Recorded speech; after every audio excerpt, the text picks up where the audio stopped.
अस्सलाम वालेकुम। मैं तुहाडा अपना वीर सैयद अरफान साजिद कबड्डी कमेंटेटर अज एक नज़म लैके आया। खसूसी तौर पर नज़म काबिल एहतराम मेरे उस्ताद मोहतरम लाहौर तो उस्ताद हबीब मुगल साहब, खसूसी तौर पर उन्होंने नज़र।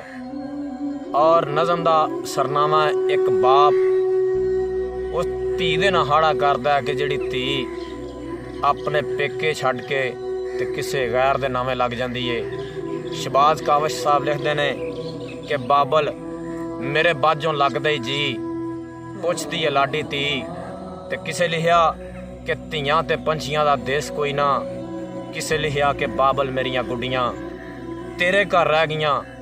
लेकिन साडी बजुर्ग शख्सियत मोहम्मद बख्श कैफ अरफानी साहब फालिया तो लिखते हैं कि जेड़ी मेरी धी रानी है डाडी मन बानी है, अल्लाह कोलों मंगीए पुत्रा नालों चंगी है। सारे वीर नज़म सुन के। जेड़ी मेरी धी रानी है डाडी मेरे मन बानी है, अल्लाह कोलों मंगीए पुत्रा नालों भी चंगी है।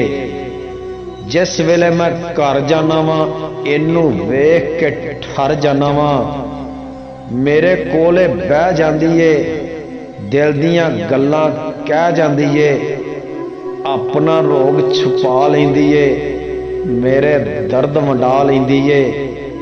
चंगी माड़ी सह जाती है रिंज होवां ते छह जाती है, खिदमत करदी अकदी नहीं है, मूँह सिर चुमदी थकदी नहीं है, जुत्तियां पॉलिश कर देंदी है सिर नूं मालिश कर देंदी है, पीड़ होवे ते दम कर दिए घर दे सारे कम कर दिए।